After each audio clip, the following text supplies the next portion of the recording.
Somebody asked me some time ago, this was not a yoga student, some person that I met was asking me like, through my yoga, do I have the ability to read people's mind?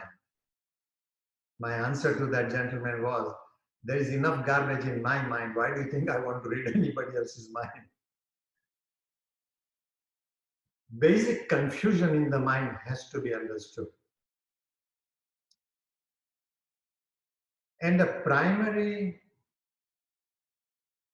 method of beginning meditation has to do with eliminating whatever unnecessary confusion there is in the mind. There, people who teach meditation, there's a good teachers, basically guide us towards saying there are two worlds you live in. You have an external world consisting not only of your different relationships, but also of material things that you own.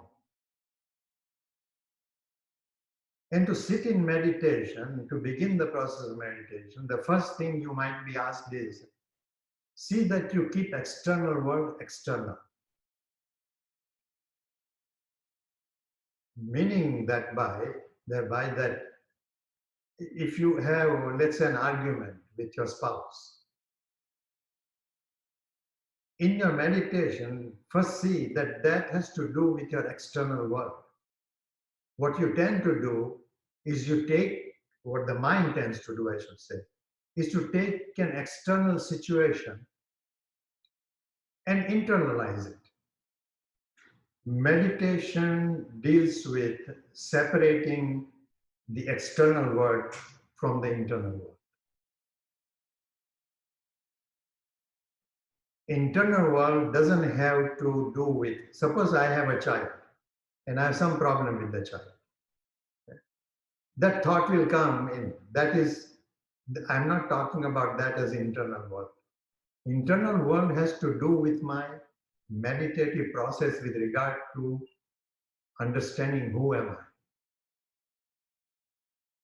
So what I internalize, like the problem with the child, I internalize, I'm bringing an external situation into my internal world. It doesn't belong there, not in meditation. Meditation should open up that door, or at least begin to knock on that door. That opening or knocking will not happen as long as you are dealing with problems that are mixed up from external world into the internal world. That dissociation must be made first. Then there are many, many, many things that can happen.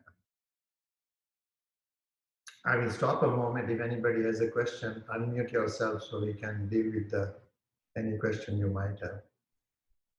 Physical practice, which had to do with basic alignment, using whatever props you need to. Then from there, the next graduation was to what I call physiological level, by which I mean that you work your musculature in such a way that you begin to access more and more what we call bone action, which done properly begins to have an effect. Now, this is the level at which you don't do much. You might adjust your props and so on, but there is very little more doing with the body. It is more receiving what is happening that we call organic level. And in most cases, that addresses your digestive system first. This is rudimentary. From organic level then, if you hold the posture long enough, the thought process changes very completely.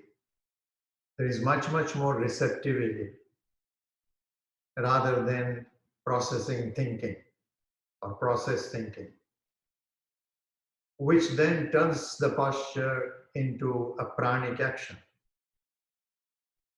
And I asked you to look up various prana.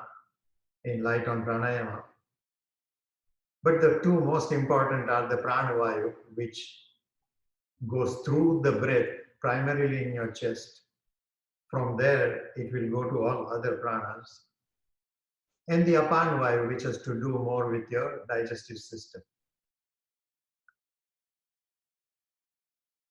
And even that action, as it becomes more and more moves towards meditative action, is what I call sensory yoga, where your sense organs, particularly eyes, ears, and tongue, are very much more receptive.